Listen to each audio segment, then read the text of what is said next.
तो अभी हम बात करते हैं चार्टर एक्ट ऑफ 1793 के बारे में। इसके कुछ यहाँ पे 5 फीचर्स दिए गए हैं जो कि बहुत आसान है। अगर आपको लगता है कि आपके दिमाग में नहीं बैठ रहे हैं तो इसमें कुछ ज़्यादा जोर डालने की ज़रूरत नहीं है, क्योंकि इसके या और इस बुक में अगर ज़्यादातर फीचर्स दिए गए होंगे तो वो रहे होंगे ईस्ट इंडिया कंपनी के अराउंड या इंडिया के अराउंड। तो यहाँ पे कुछ ऐसे फीचर्स है, जैसे पहला फीचर ऐसा है, it extended the overriding power given to lord Cornwallis over his council to all future governor generals and governor of presidency. इसका मतलब क्या है? सबको याद होगा लॉर्ड कॉर्नवालिस कौन था। एक ऐसा बंदा था जिसको गवर्नर ऑफ बंगाल बनाया गया था, लेकिन गवर्नर जनरल ऑफ बंगाल बनने से पहले उसने कुछ कंडीशन रखी थी, और उनमें से एक कंडीशन ऐसी थी कि he should be given power to override the decision of his council in special cases. वो चाहता था कि कुछ ऐसी स्पेशल केसेस में उसे ये पावर मिलनी चाहिए कि वो अगर चाहे तो जो काउंसिल के डिसीजन से उनको भी ओवरराइड कर सके। ये जो कंडीशन थी, ये जो पावर थी, अभी तक क्या था कि सिर्फ लॉर्ड कॉर्नवालिस के पास थी। लेकिन इस फीचर के बाद या चार्टर एक्ट ऑफ 1793 के बाद ये जो पावर थी, ये फ्यूचर के सारे गवर्नर जनरल ऑफ बंगाल जो भी बनेंगे उन सभी को एक्सटेंड की गई, और साथ ही जो भी प्रेसिडेंसीज के भी गवर्नर्स रहेंगे उनको भी ये पावर दी गई कि अगर वो चाहेंगे तो काउंसिल की जो डिसीजन है उनको ओवरराइड कर सकते थे। पहले ये पावर किसके पास थी? सिर्फ लॉर्ड कॉर्नवालिस के पास थी। इस एक्ट के बाद ये फ्यूचर के सारे गवर्नर जनरल्स और गवर्नर ऑफ प्रेसिडेंसीज को मिल गई।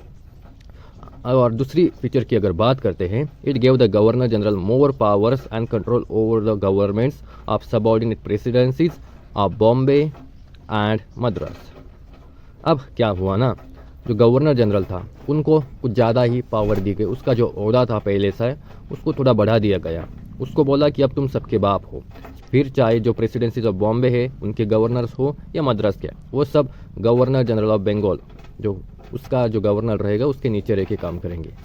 It extended the trade monopoly of the company in India for another period of 20 years.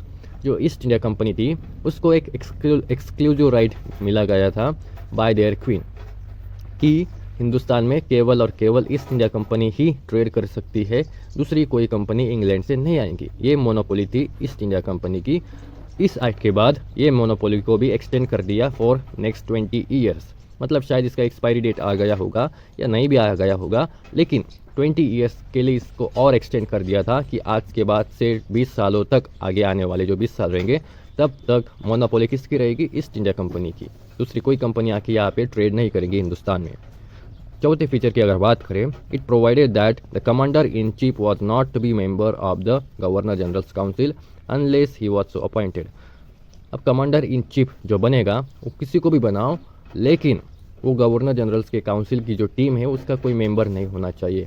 अगर रहेगा भी तो वो अपॉइंट किया हुआ होना चाहिए। अगर कोई मेंबर है, अगर कोई चाहता है जो अभी मेंबर है काउंसिल का, उसको अगर कमांडर इन चीफ बनना रहेगा तो उसको किसी ने अपॉइंट किया होना चाहिए, जिसको भी अपॉइंटमेंट करने की पावर जिसके पास है। अगर वो किसी ऐसे बंदे को जो काउंसिल का मेंबर उसे अपॉइंट करता है कमांडर इन चीफ, तभी वो कमांडर इन चीफ बन पाएगा।